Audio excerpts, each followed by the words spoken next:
Welcome to the Charron Zone. I am extremely excited because my guest is the one and only songwriter Jason Blume, coming to you from Hawaii. How are you, Jason? Better than I deserve. I How love it. about you, Tim? I'm doing great. I am doing fantastic. So I want to dive into this, but I want to let everyone know your bio. So it's very impressive. So everybody listen up. Jason is a songwriter with over 50 million album sales.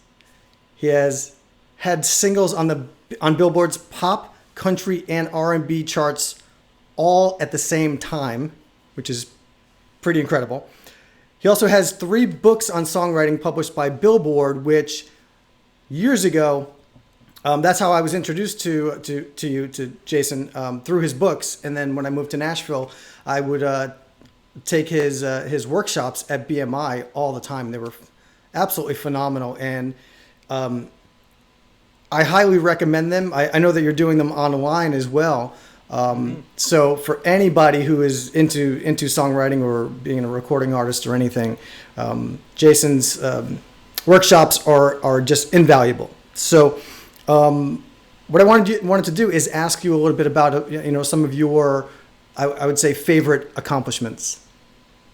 Well, I got to tell you, hearing you recite my bio, it's just mind-boggling for me. I sit here wanting to pinch myself, saying, "Oh my gosh, how did that happen?" It seemed like 5 minutes ago I was taking every class and struggling and working so hard and dreaming of someday publishing one song, and somehow now I get to say, gosh, I've had 6 singles on the country charts, including the big one. The one that played on the doorbell of the house that it paid for was John Berry's version of Change My Mind, that had also been recorded by the Oak Ridge Boys. That was my first really big breakthrough in country music. But I'm probably best known for being the first collaborator with Britney Spears. But please don't hold that against me. And I worked on the first 2 Britney albums, and then also got to work with the Backstreet Boys and get a song on their Millennium album.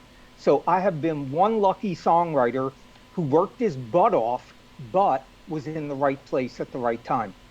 And in a lot of ways, I think that was not a coincidence. Yes, I got lucky. I also put myself in a lot of those right places. And speaking of which, what I wanted to dive right into with you, because I know some of your stories about when you were starting your career, and so I'd like to just touch on that and let us know some of the stories about how you started and what Sure. you went through to get your career moving. Okay. I never tell this part of the story. It's crazy that it never really even crosses my mind. But when you said where it started, it did not start with moving to Los Angeles to be a star. Really, it started with playing in the Philadelphia area and at Penn State, where I went to school, in little coffee houses. Yep. And I played with a trio. I played as a solo, doing, Joni Mitchell and James Taylor and Cat Stevens songs, people like that, because I'm old. But then in Philadelphia, I was also a strolling mandolin player at an Italian cafe, and would occasionally sneak in some original songs. But that's really where it started. And I did a 3-song guitar vocal demo, and I knew in my soul, a year after, I guess almost 2 years after graduating from college, I had been working in a psychiatric hospital, which is really perfect training for the insane music business. Yes. And but I knew in my heart I would never forgive myself. I would never be comfortable if I didn't give it 1,000% to be a singer and songwriter. And I packed up everything I owned, everything that would fit into my little Datsun Honeybee, and I had a grand total of $400 to get me from Philadelphia to Los Angeles, where I didn't know anybody in the music business, no connections, no clue. I had my little 3-song demo, and I was going to be a star in 1 year. That's what I decided. and I drove cross country, and it's crazy. It's interesting, Tim. I don't know why. Things are hitting me right now that I never think about. I'm remembering that when I drove through Colorado Springs, I saw a double rainbow, and I had never seen a double rainbow before. And it was like that was my sign. That was my reminder to keep doing what I was doing. So I wound up in Los Angeles, and I decided I don't want to work. I had a college degree. I had worked in a psychiatric hospital. I didn't want a full-time job. I had not given up everything to move to Los Angeles in order to work 40 hours a week and have no energy and no time left for writing. So I got a part-time job, and it was 15 hours a week. Now, I had been certain that I would have a Mercedes in my driveway in a year. Oh yeah. I mean, I maybe even sooner, but I was giving it a year. And the truth is that within 2 weeks, I had a Mercedes in my driveway because part of my part-time job was taking rich people's Mercedes to the car wash. I also took their dry cleaning, and I did some of their grocery shopping. I watered their plants. And with the money I earned working only 15 hours a week, what I could afford was one room, not a whole apartment, a room, meaning no bathroom, no kitchen. And this was in the most horrible part of Hollywood. It didn't look bad when I moved there compared to ghetto. When I saw ghettos in Philadelphia, I knew I'm in a ghetto. It didn't look so bad when I found this room in Hollywood until I went to move in, and there was a SWAT team on the roof of my building shooting at people. So I had to sort of wait in my car to move in, about half a block away. Welcome to Hollywood. Yes, exactly. It was quite an education. I lived in a room, like I said, no kitchen, no bathroom. I was not lonely because I had plenty of cockroaches and mice, but I also had really interesting neighbors who either were prostitutes, drug addicts, a couple of them did some porn work, and then there was me, the songwriter. And, I had no bathroom, so I had to share a bathroom down the hall with all of these people. And I had no kitchen, and I wasn't allowed to cook there, so it was a little bit of a challenge. My fantasy of success, I am not joking. My fantasy was to be rich and successful enough to go to McDonald's around the corner and just eat a Happy Meal. And the thing is, that was like my food budget for an entire week. How your goals shifted so quickly. Exactly, yes. So, my food budget covered hot dogs, day-old bread, and eggs that were dirt cheap. But when I ran out of money and I just dug behind the cushions of my couch, I found 11 cents. And I went to the supermarket having no idea what I could buy for 11 cents. And I found a can of cat food for 11 cents. I remember this. Yes, so do I. Yeah. And it's amazing what sticks with you when you hear these stories, though. So good. Exactly. Yeah. So I looked at the label, and it said that the ingredients were 100% tuna.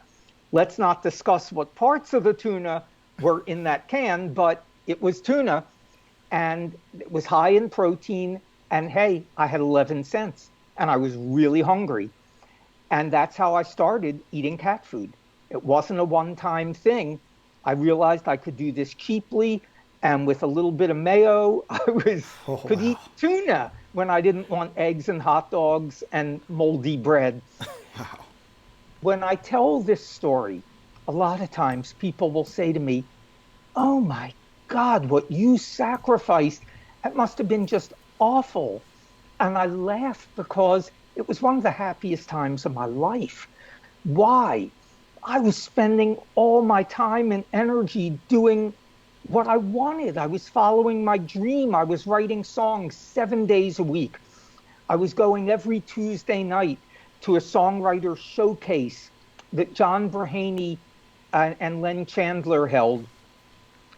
And I was learning. I was like a sponge. I was meeting collaborators, and I got into a workshop, and I had no idea what I didn't know about songwriting until I got into this workshop. And I found out, oh my God, there's this thing called structure in songs, verses, choruses, bridges. I found that quite offensive. And I'm serious. It's like you're going to tell me to squash my heartfelt creativity into a box? Oh, no, no, no, I don't want to do that. I'm an artist. Took me a while to realize that I wasn't altering my message in a negative way. I was getting a container when I used song structure that allowed me to deliver my message to my listener in a way that they could receive it. If they wanted coffee, I wasn't just going to pour hot coffee in their hands. It needed a cup. And that was what song structure represented. I didn't even know that the title was supposed to be in the song. We're not born with this knowledge. And partly that's why I wrote books, to teach people the basics and beyond the basics. But I had no idea. There was a song I wrote. I was sitting outside on my balcony, looking up at the stars and the moon and singing, pouring my angst out to the heavens. And I wrote the song, and it was titled On the Balcony, because I wrote it on the balcony. It had nothing to do with a balcony whatsoever, but I had to learn that the title of a song is the heart of the song. And the rest of the song is not only supposed to lead to the title, but that's what it's there for, is to deliver to the title. So the bottom line is, there I was taking every workshop that there was in Los Angeles. I was starting. Now, I couldn't do demos that cost anything because I was making so little money. So therefore, my ideal collaborator became the person who owned a little 4-track recording studio, could play some of the instruments, I could do the singing, and it was like, okay, that's the way I'll do demos. I did what I could do. As time went by and I wanted more elaborate demos, I became the guinea pig for a recording engineering school where they learned how to record by recording me. Oh. And so I got demos for free. Of course, they weren't great, but they were the best I could do. And I think that's what we all have to do, is the best we can do to make things work at the time. So a year went by, and I still didn't own my own Mercedes. And another year went by, and I was getting really tired of cat food. It was, I was getting, excuse me, I have a fur ball. Anyway, boom. So I decided it was time to get not a real job, but at least a temp job, so that I could move out of my one room upstairs in the same horrible building, but I would have a kitchen and a bathroom. I mean, this was practically like Beverly Hills to me. So here's the important part of the story. I didn't just go to a temp agency and say, well, I need some money, give me a job. I researched what were the agencies in Los Angeles that specifically provided temps to the entertainment business, the music business. If I was going to have to, work a day job, at least let it be something where I could learn something and hopefully make connections. And I did find an agency that did that. And I didn't instantly get the kind of job I wanted. No, I did filing for a television station and things like that. But then the gates of heaven opened up and the temp agency sent me for 3 days to RCA Records. And really that had been the dream. That had been why I decided to go with that agency. The problem was they were going to put me in country music promotion. Now at this in point LA. in time, in LA, yeah. Yes. So at this point in time, to me, country music was an oxymoron, sort of like jumbo shrimp. They don't go together. To me, country was garbage. Three chords, cheating, stupid, drinking songs and whiny vocals and just garbage. And I just figured, well, at least I'm in the door, but it was like going to be torture to listen to this horrible music all day long. My first hour on the job, my assignment was to take, and I'm telling you, this is a long time ago, to take vinyl 45 singles and stuff them between two pieces of cardboard, put them in an envelope, put a little label on them, and mail them to the radio stations. And the single that I was sending out was the debut single by a brand new unknown act called The Judds. Wow. Now, that was my literal first real exposure to country music. Being in that department, they were going to be making a lot of the decisions about what the singles were. So we listened to that Judds album pretty much 8 hours a day. And I don't even know how to explain what it did to me. I was so blown away that I swear to you that right now I've got goosebumps up my arms, remembering how I felt hearing Wynonna's voice, hearing the harmonies, but hearing the songs.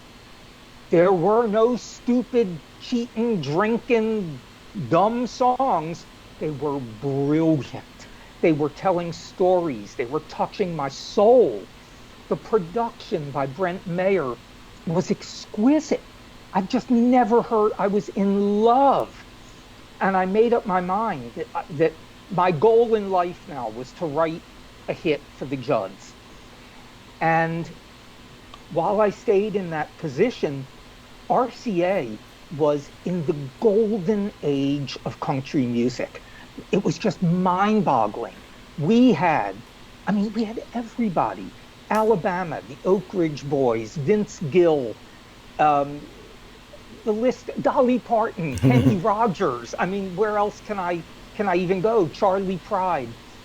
I was getting steeped in that music day in, day out. As part of my job, feel free to hate me, people, I had to go to all of these concerts and hang out backstage with Dolly and Kenny and listen to their shows from the wings or from the first row. And of course, it was life-changing for me to realize how much I had no idea what country music was. And when I found out, I loved it. Now, let's flash forward. It's a long story. I wound up getting a job in the A&R department at RCA Records. And part of my position, as I grew into it, was screening the songs and the artists who wanted to be, the songs for the artists who didn't write their own on the label, and the artists who were trying to get record deals. I had no power. I was the bottom of the ladder.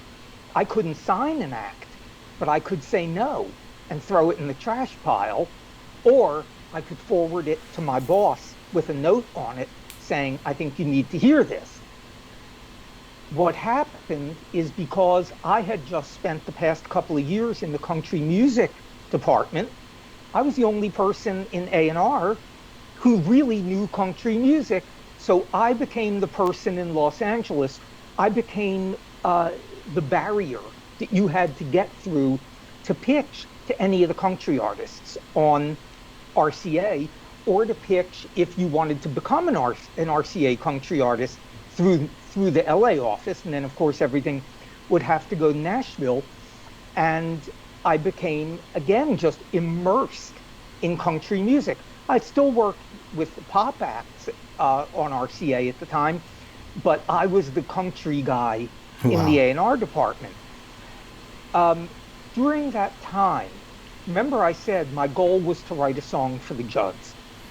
I got an idea that I thought was the perfect country song. This was 1986, when a lot of what comprised country music were these clever, cutesy twists on words in the titles. You had, you really had me going, now I'm gone. Don't tell me what to do. Sleeping single in a double bed, all these clever, cutesy things.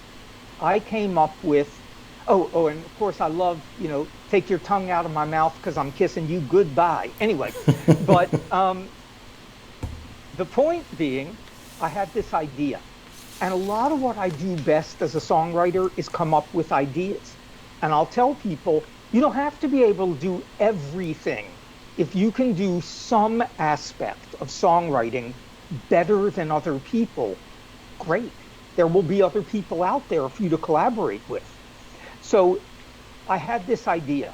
The idea was I had a heart, but you were so horrible to it that now you turned it to stone, and where I had a heart, there's just a heartache. That was my brilliant country twist. And the clever thing was that we were talking about the heart as an actual thing. I had a heart, you turned it to stone.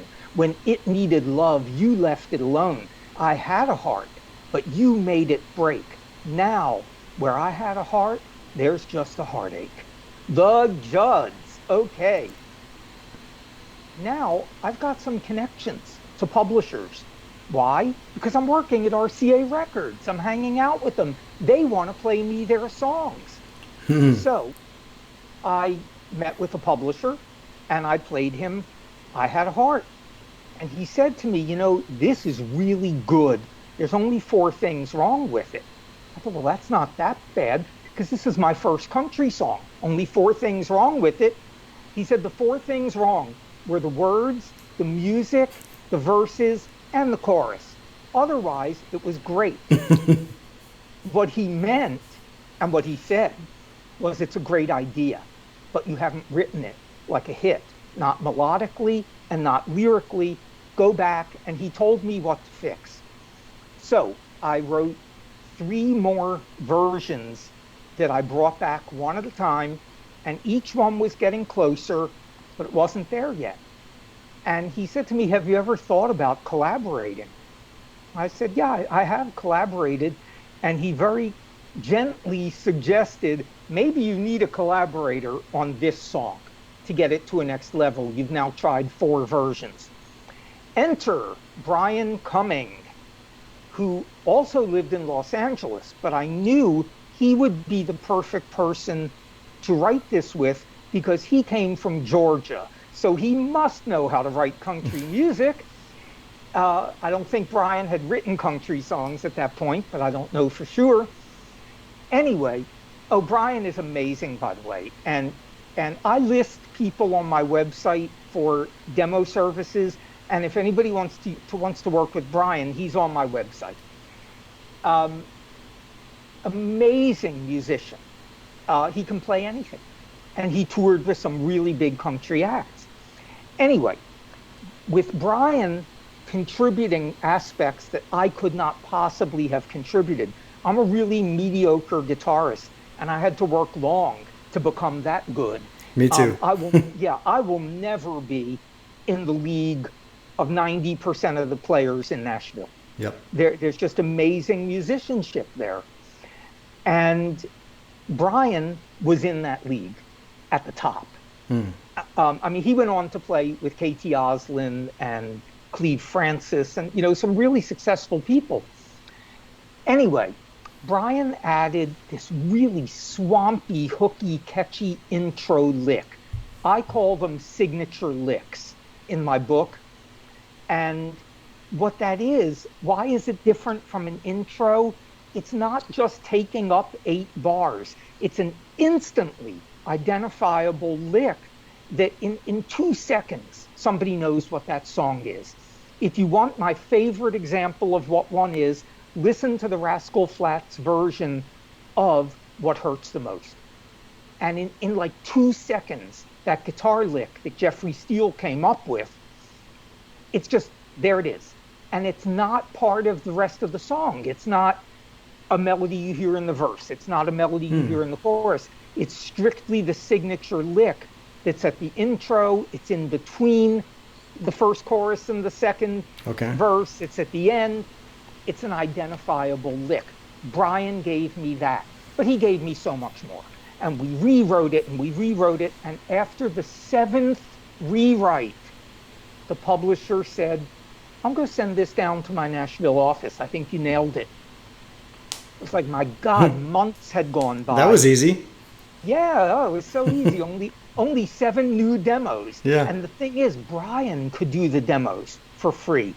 We were paying Claudia Russell $25 to sing it each time. And that was doable, half of $25 I could manage. Because now I was working at RCA. I wasn't, just living in that one room.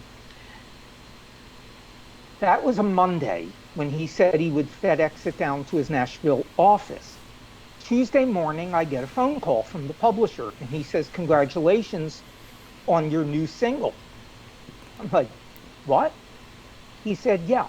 When it came into the office, I played it, and there was a producer next door who's cutting on an independent artist, and he said he wants that song. So he went right in and he cut it. It's done already. I was like, what? So that's why I am such a proponent of rewriting. What if I had stopped after the 3rd rewrite, after the 5th rewrite? What if the first time I had said, I love it the way it is. I'm not changing it. It reminds me of the joke, how many songwriters does it take to change a light bulb? None, I'm not changing it. That has not been my story. My story has been consistently rewriting songs because I'm not so brilliant that the first thing that comes out of me is unbeatable. I mean, what is the chance? There's not a word that I could come up with that's stronger. There's not a melody line that could possibly be hookier, more memorable, more unique than the very first thing that popped out of my mind. I'm going to tell you all a secret. Having worked behind the scenes and as a songwriter for decades, the truth of the matter is I am 100% certain that the top 3 reasons songs become hits are melody, melody, and melody. So that's melody, and... melody. Melody, yes. Okay, gotcha. Yes, very, very good, Tim. Yes, thanks. And we just repeated melody, melody, melody, melody, melody, melody. You know what we did? We used the number 1 tool to make melody burn into the brain, and that is repetition, repetition, and repetition. And let me repeat myself in case you forgot it. The number 1 way to burn melody into the brain is repetition. Now, I want to tell you the story. I could say the song that changed my life, but multiple songs changed my life, took me from one level to a next level that was life-changing. And then there was another one that went to yet a higher level. For instance, 7 rewrites on I Had a Heart led to me having a song on the Grand Ole Opry. It was performed on multiple television shows. It did not earn a lot of money because in 1986, 1987, artists on independent labels in country music had no chance of going above a certain threshold, maybe around 60 on the Billboard charts. It just was not possible to compete with the promotion machine at the major labels. So it didn't go, I think it went to number 63 on Billboard, which was incredible for me to have never published a song. And I've got a song week after week on the Billboard charts. And your first country song. My first country song. Wow. And based on that first country song, and I do hope to get back to talking about other rewrites and the repetition that went into the Backstreet Boys cut that was so life-changing. But in fact, let me just go there. When I say repetition, I'm not necessarily saying repeating the exact same melody over and over again. Sometimes that works. Sometimes the repetition is of a rhythm that's set up where the notes change, but the rhythm stays the same. For instance, here's the story on the Backstreet Boys song. You know what? I've got to tell you, how did I get to write with the Backstreet Boys? How is this possible? The answer is that I'm jumping all over the place. When that first country song, I Had a Heart, went up to number 63, the producer, Don Goodman, said, I would love to write with you next time you're in Nashville. I said, let's put it in the books. Of course, I had never been to Nashville.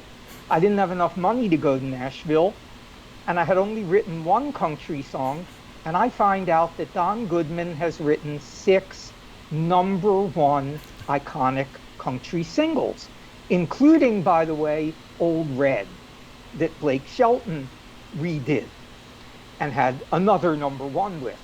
But he had written, Ring on Her Finger, Time on Her Hands, that Reba recorded. And I mean, I have written one country song, and he wants to write literally one country song. Yes. And I spent the next 2 weeks sitting every spare moment coming up with what I called song starts, titles, concepts, phrases of lyrics, melodic snippets that I would sing into a recorder, so that I wouldn't show up there terrified and brain dead to write with this huge hit writer. And so I came in with about a dozen of those. And I maxed out my credit card, and I flew to Nashville for the first time, and Don stood me up. Never showed up for our writing appointment. And his publisher felt awful about it. And she went down the hall and she said, let me see if I can find somebody else who's around here to write with you. And she came back and she said, Jason, this here's AJ Masters. AJ, this here's Jason. Y'all go right ahead now. And we did, because we took a lyric that I had brought with me, completely finished, verse, chorus, and in 45 minutes, AJ and I wrote the melody, and AJ wrote the bridge that slayed me. AJ was the most brilliant, most beautiful-hearted soul. Anybody who knew AJ loved him, and he died way too early, just absolutely heartbreaking, and wrote some great songs. For Randy Travis, he wrote An Old Pair of Shoes. He wrote Faith Hill's Love Ain't Like That.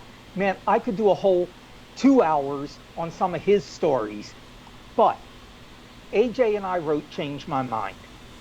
And his publisher, remember, I don't have a publisher. I've just published one song. I don't have a publishing deal. His publisher said they would take care of the demo, and AJ would, work with them and do the demo.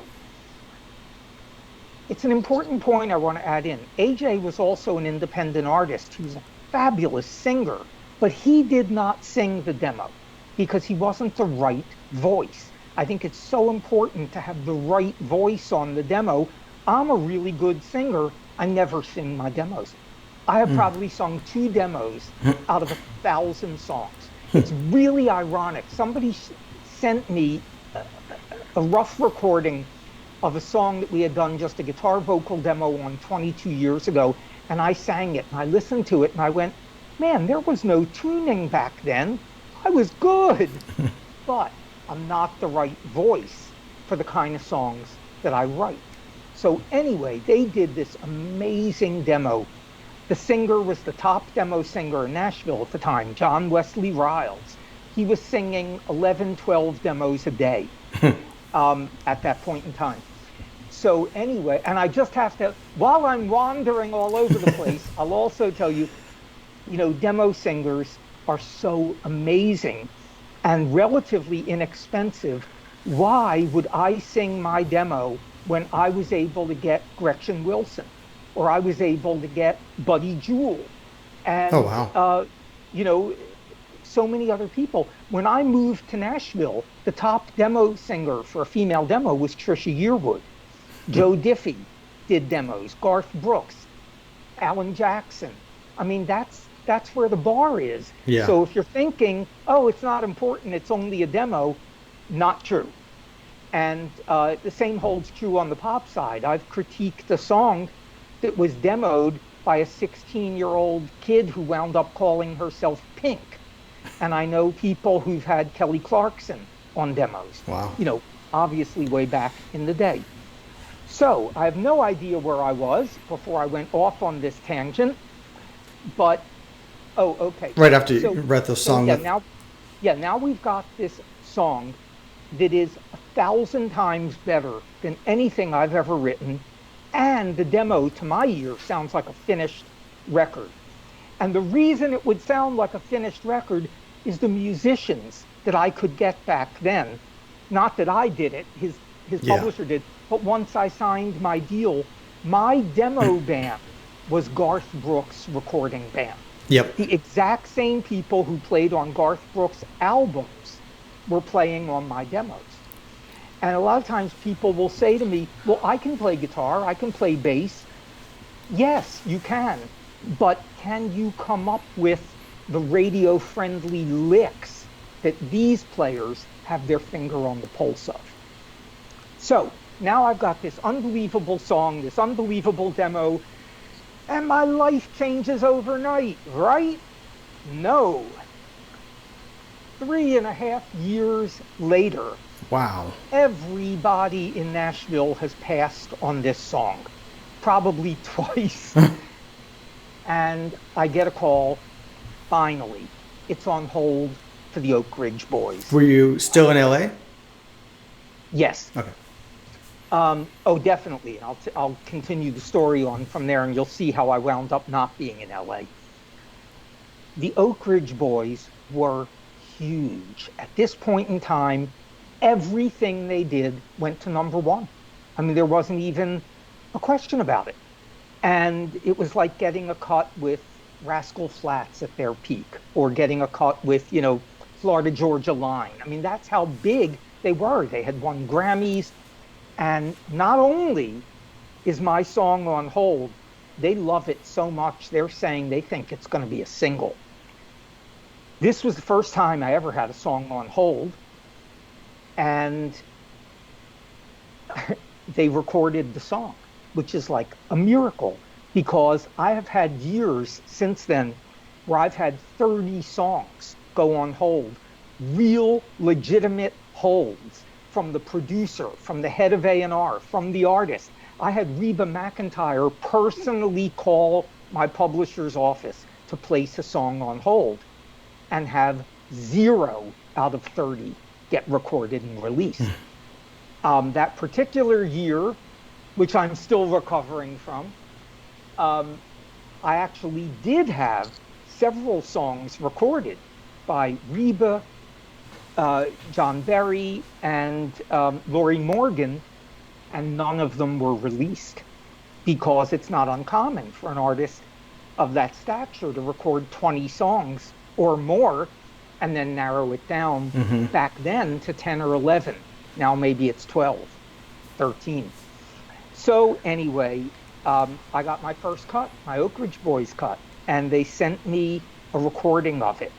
And I listened to it, and I laughed hysterically, because it was a practical joke. It was so unbelievably horrible. It was hilarious. Just like chalk on a board, 4 voices. I wouldn't even honor it by calling it harmony. And they added this just unbelievable like thing in the melody of the chorus that was it part of the chorus in the middle. It went, with a look, with a touch, and now I hear 4 out of tune voices sing, with a look, with a touch, and I'm like, oh my God, and I'm laughing, and that is the finished single, and it is slated to be their next single, and it's following a #1 single, and everybody says, Of course it's going to be number one. Everything they do is number one. And I'm saying to people, have you heard it? It's horrible. They're like, people love the Oak Ridge Boys. It's just not what you expected. You've got, and I love this term, demo love. You're used to the demo. You're used to the way John Wesley Riles sang it. I'm like, I don't think so. I think it's just horrible. But now I own my publishing, my share of the publishing on the next Oak Ridge Boys single. I have now been meeting with publishers all over LA, and every publisher has turned me down, including Change My Mind, that I would play them. They would just all pass on it. No, no, no, no, no. I must have gotten 100 no's. Same deal with Nashville publishers. Nobody was the least bit interested. Now I get to bring a juicy little carrot to the negotiating table. If you sign me to a staff writing deal, I will bring you my share of the publishing of the next Oak Ridge Boys single. Wow. Suddenly, every person who turned me down is in a bidding war to sign me. Wow. Let's have lunch. Let's go out to get some drinks after work and talk about why you should sign with my company. It was incredible, even though a little voice in the back of my head kept saying, but it's horrible. It can't possibly be a hit. So I was very poor at this time. It's a long story, but even though I had been working at RCA, I had had some huge expenses. I was up to my neck in debt.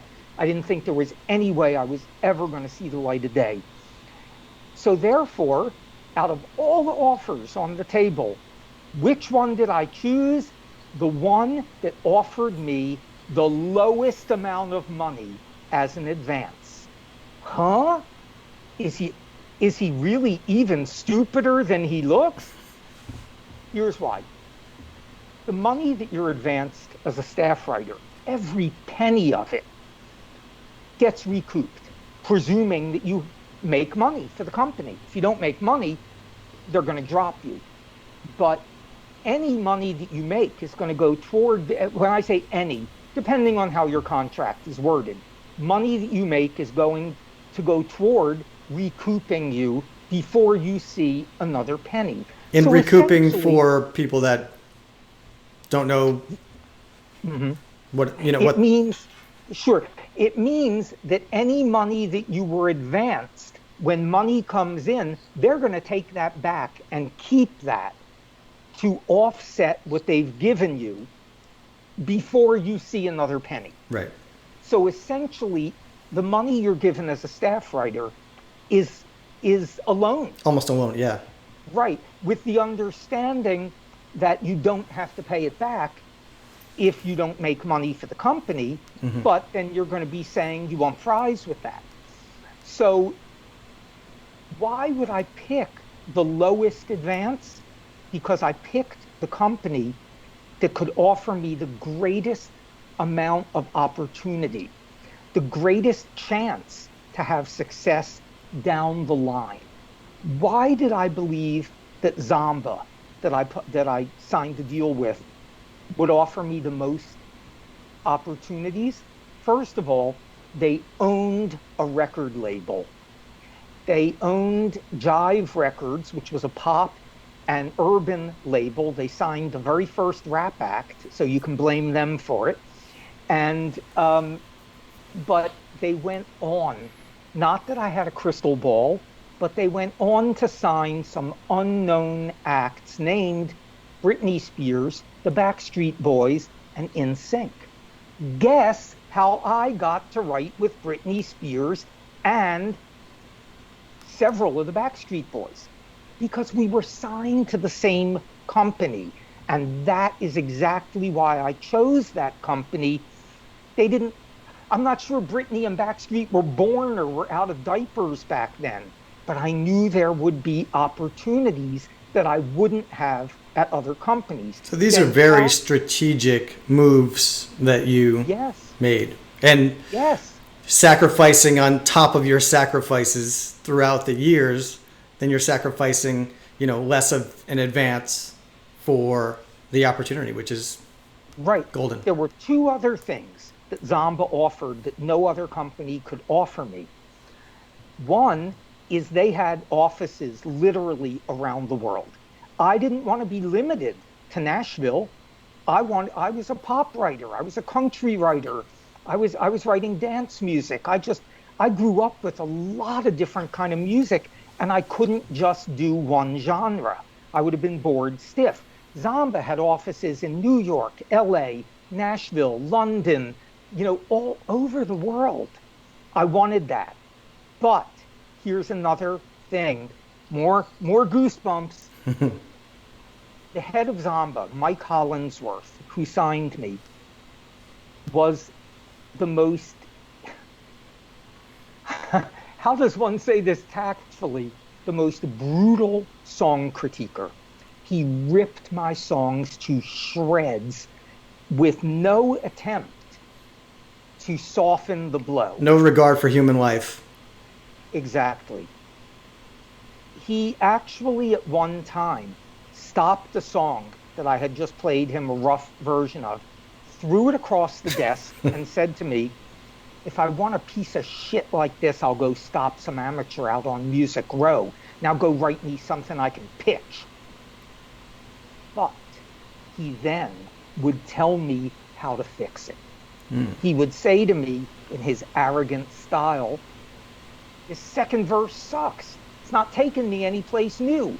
Where's there a line here that an artist is going to say, oh man, I love that line. There's nothing. He said, where's your melody and your chorus? I can't sing it back. Go write me a chorus that I can't get out of my head. Now get the hell out of here. And he made me a songwriter. And he believed in me, and he kept signing me again when I wasn't having successes, because I kept getting these super unbelievable close calls, 30 songs on hold, people cutting a song and then not releasing it. So it was just, I was having this horrible run of luck. And it actually took, I sort of forgot this little detail. After I signed my publishing deal, which again, I only got because I could bring something to the table, which was the publishing on Change My Mind. It was going to be the next Oak Ridge Boys single. After the ink was dry on my deal, I have the honor of saying that I wrote the lowest charting single in the history of the Oak Ridge Boys' illustrious career. Wow. I wasn't nuts. It sucked. It was horrible.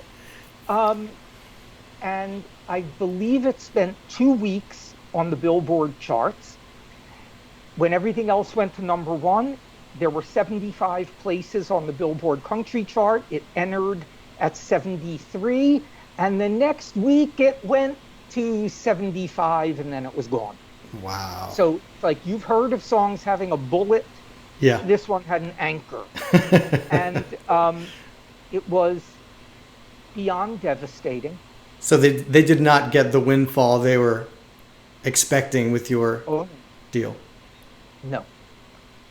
But I did.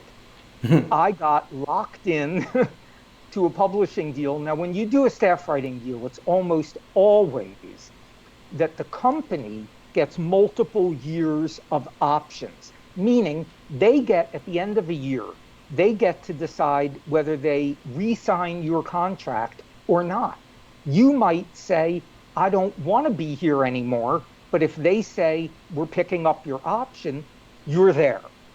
But and for the same amount, or do you renegotiate that?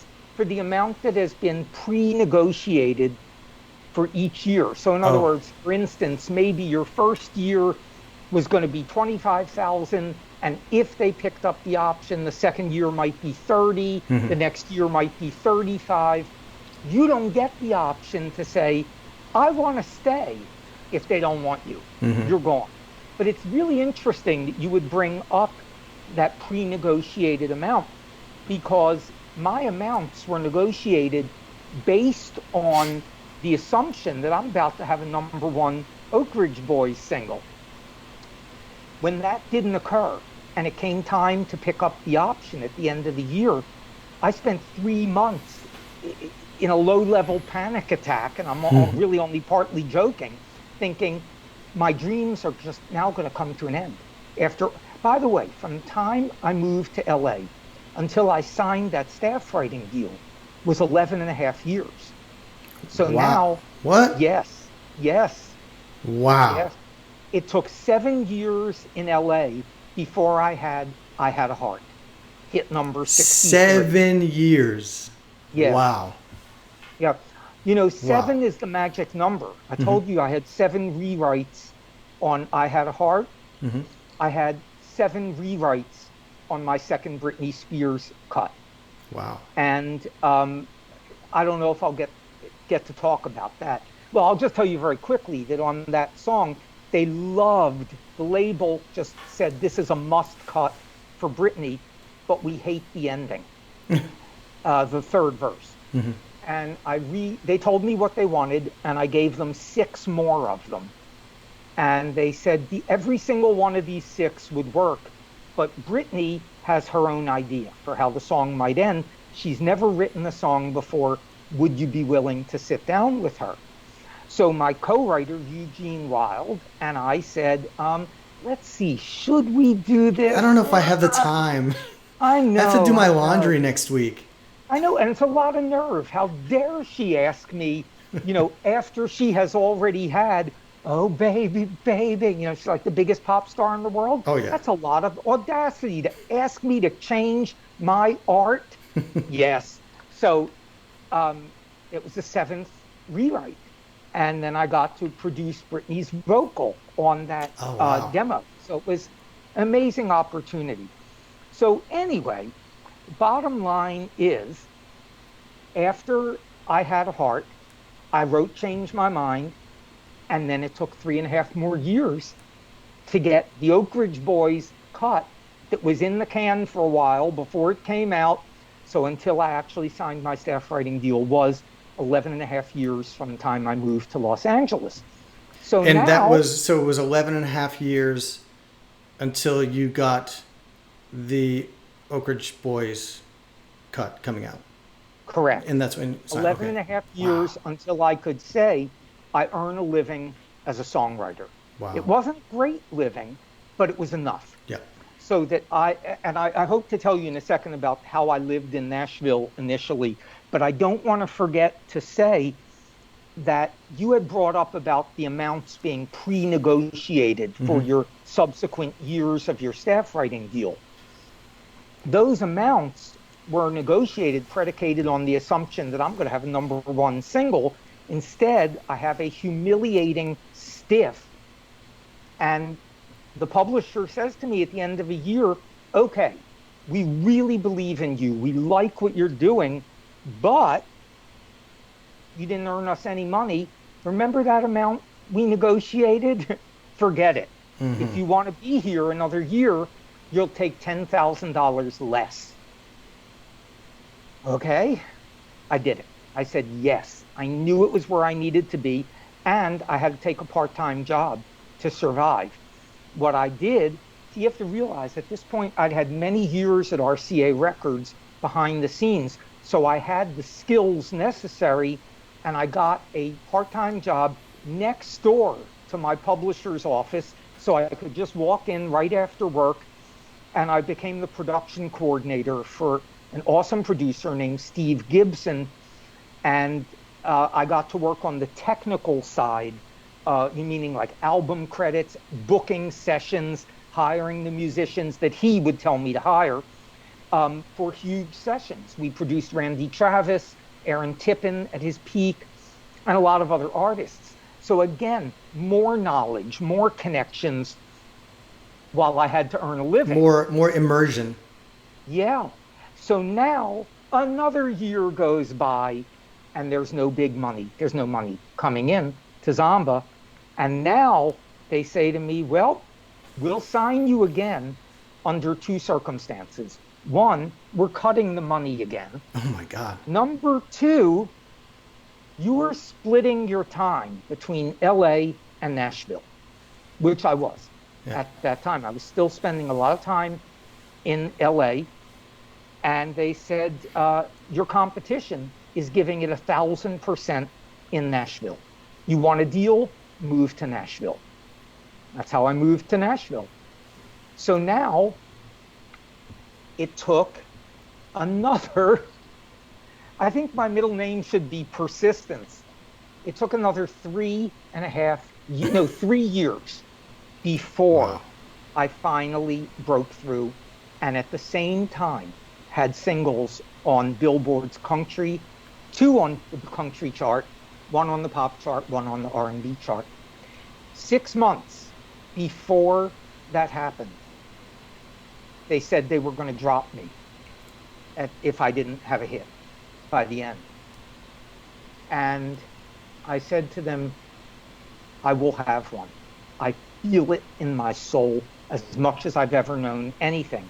I left the office and I hired an independent song plugger to give my songs a boost. Why? Because Zomba was a small company. We had 11 or 12 staff writers.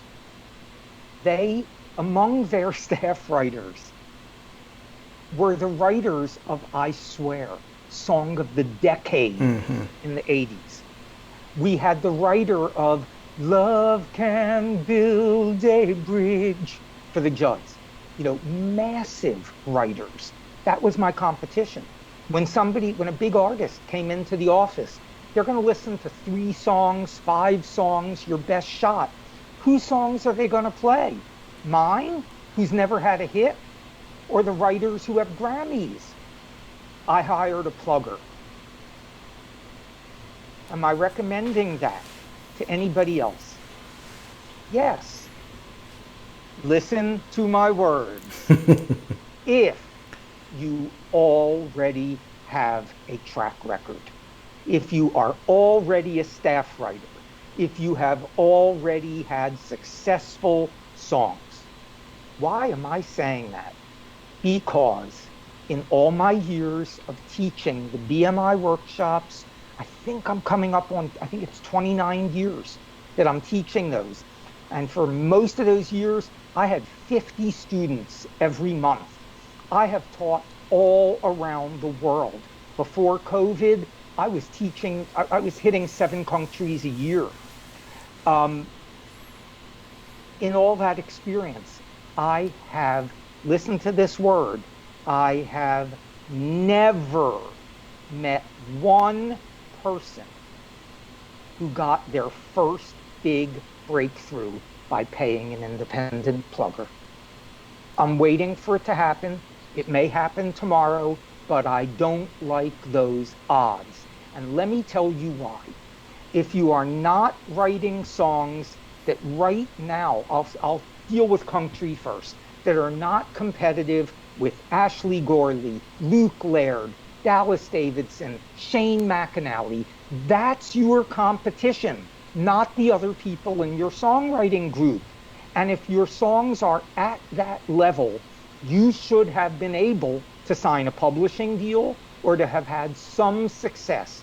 And if they're not at that level, it doesn't matter what you pay an independent plugger because they are not going to get your songs cut.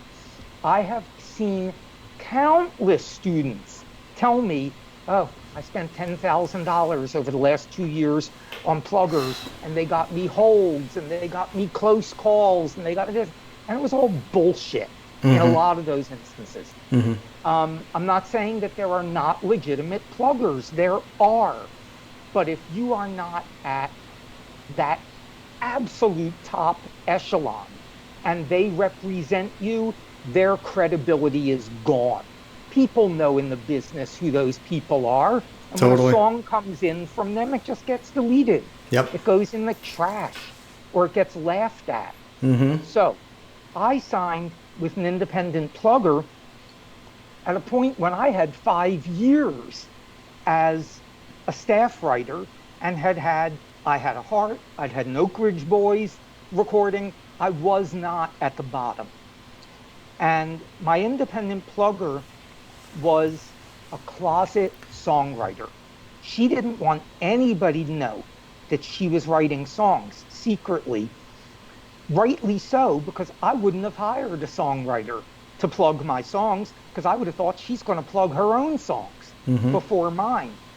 So that plugger got my song to John Berry to change my mind. 5.5 years, 5 years after the Oak Ridge Boys debacle, she got John Berry to record the song. It changed my life. It went top 5, and it would not have happened without her. And in that same period of time, I had the other cuts as well. By the way, that plugger at the time, who was the secret songwriter, was secretly writing with a kid named Taylor Swift. And my plugger's name was Liz Rose. And she went on to have countless mega hits with Taylor Swift. Wow. I think she had 6 number ones at least. You Belong to Me, Tim McGraw. I mean, on and on. Yeah. She wrote. So that is how things really started for me. The amount of just pure sacrifice is really incredible. To have the deal, to have them come back, renegotiate the deal in the worst way after each year, and then for you to put up your own money in the middle of that to hire a song plugger is just incredible. It's the stories are just amazing, and I hope people really understand that you have to really, you have to sacrifice so many things when you're trying to do something like this, and for that many years, and put up your own money, invest in yourself. I mean, that is investing in yourself over and over and over again. And then to me, that just is such a massive investment in yourself when you're getting less money from your publishing deal each year. And then you put up your own money to hire a song plugger because you just believe in what you're doing that much. I want to add something, though. I think there's another element that is really crucial. Everything you just said is so important, to believe in yourself, to do whatever you have to do. I never had a plan B. I never had a deadline for if it doesn't happen by now. You got to burn the boats. My deadline was if I don't make it by the time I'm 100, maybe I'll go back to school. There was no plan B. But there's another aspect. I have seen people be completely committed in believing themselves and going to any lengths to make it happen, but they didn't have the goods. And by the goods, I mean, in most of those instances, they were writing songs that were good, that were perfectly crafted. Perfectly crafted will not get you what you want. It's an amazing place to get to. Bravo, if you can write a perfectly crafted song.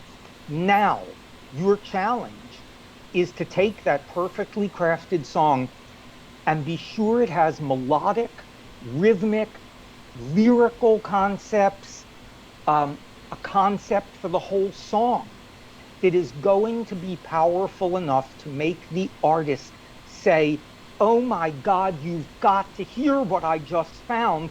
I'm going to bump my own song off this album because I just found a slam dunk #1 hit. And that's a really good point, because you're dealing with, there's a lot of money involved when you have artists that are writing for themselves and you're trying to get your song cut. So you're up against so many different things. One of them being they want to cut their own songs so that they make the money off of the publishing. Right. And there may also be instances where what's going to happen is the artist is going to hear your song and say, I love this, I have to cut this, but I want to contribute to this song. So not just I want to put my name on it. I think that there's a fallacy that a lot of people think that's what artists all do. They just want to put their name on it and get the money. But in my experience, when artists have been involved in the songs, they have seriously contributed to the songs and made them their own.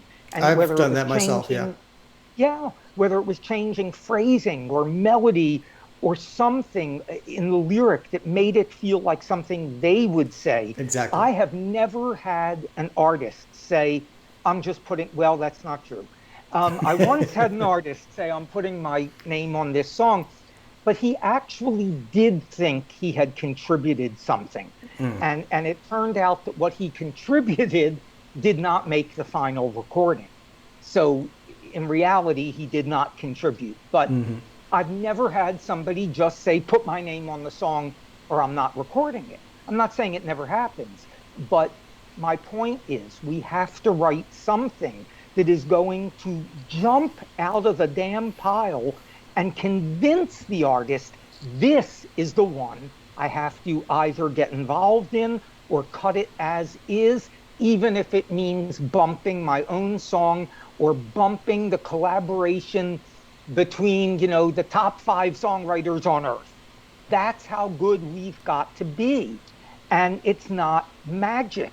Ask yourself, look over your lyric. Where are the lines that are going to slay somebody? Yes. The lines that are going to make a writer say, God, I wish I had thought of that. The FU lines. Brilliant. The FU lines. Yes. Yeah. Yes. The money line. Yes. And the money melodies. Yes. The line that melodically just makes you go, oh my God, I can't get this song out of my brain. And I love that line. And we've got to give the listeners that, or guess what? They're not going to pick our songs.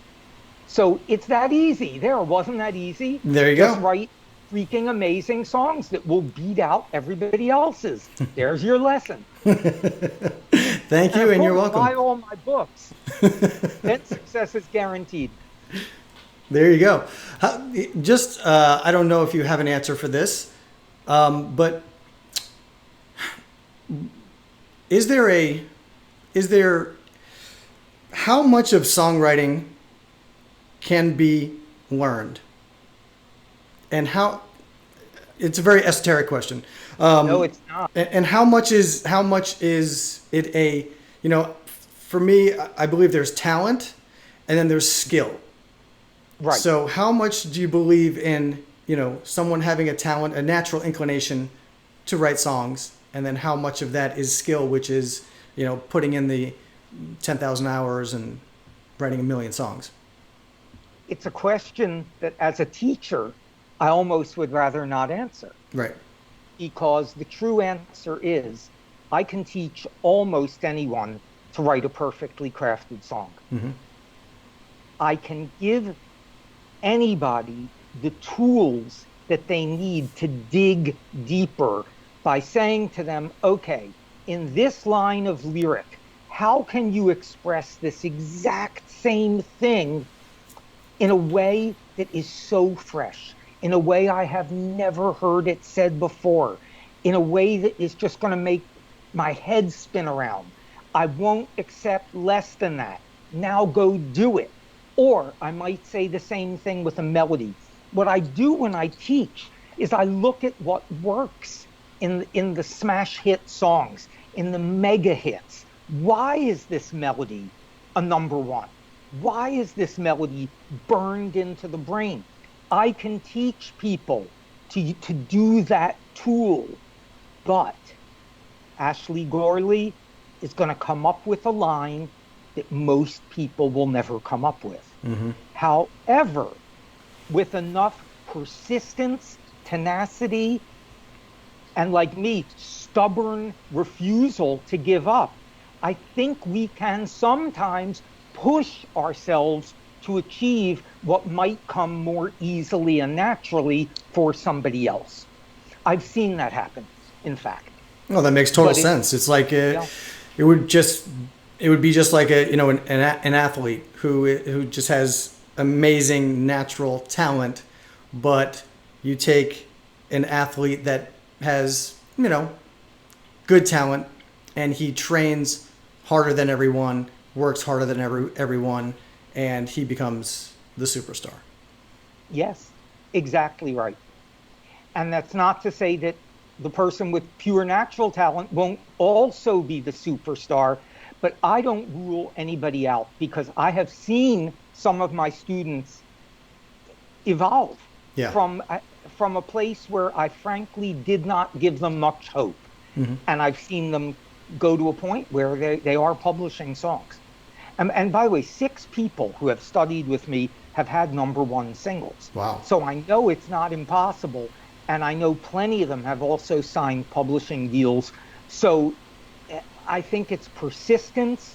And I think it's a matter of being willing to say, I will not settle until I've done the 7th rewrite, if that's what it takes.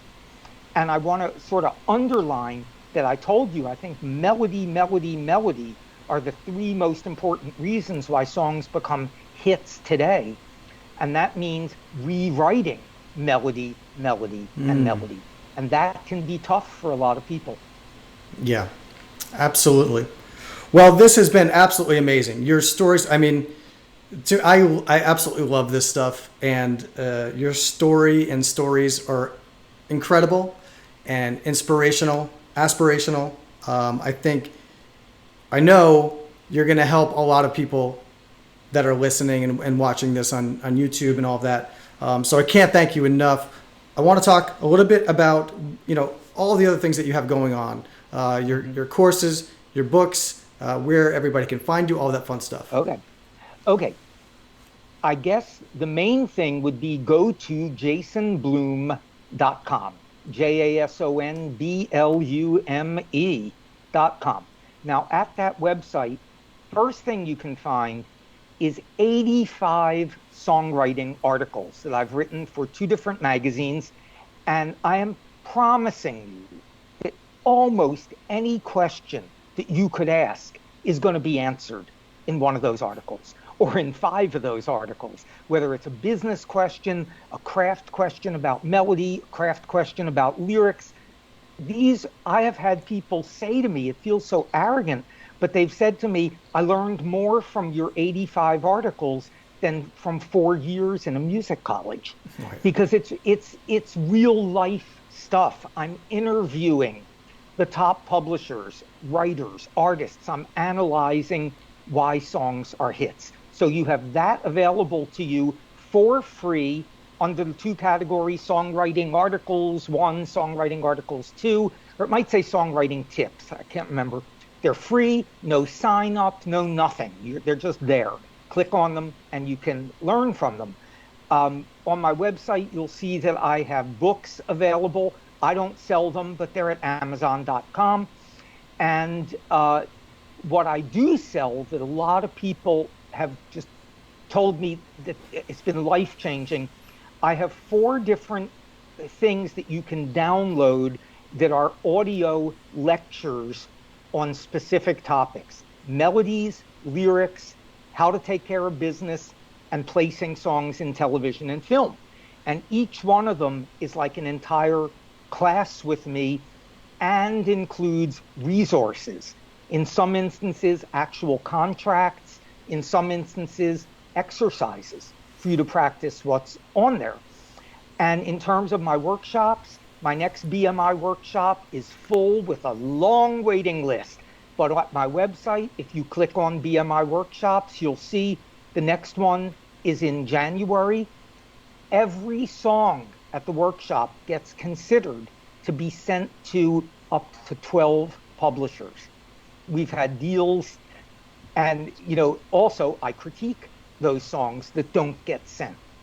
So I don't know what the registration opening will be for the January workshop, but check on the website. It'll be at least a month before the workshop. And the last thing that I offer only rarely, but if you're interested, here's the deal. I do a webinar limited to 7 people. It is extremely advanced and in-depth song critique. I've listened to every song 3 to 5 times in advance, and then during the webinar, spend 20 to 30 minutes per song. So it is very intensive but it is audition only. And if you're interested in auditioning, go to contact us on the website, send a song, and write, I'm interested in being notified when you do webinars. My time is really tight, so I've only been doing a few a year lately, but I love them. That's Perfect. it. So just do all of those things, hang in there, and success is guaranteed. I love it. Thank you so much for being on. Jason Blume, everybody. You're so welcome, and you're awesome, Tim. Thank you, buddy. I appreciate it. Take care. Bye.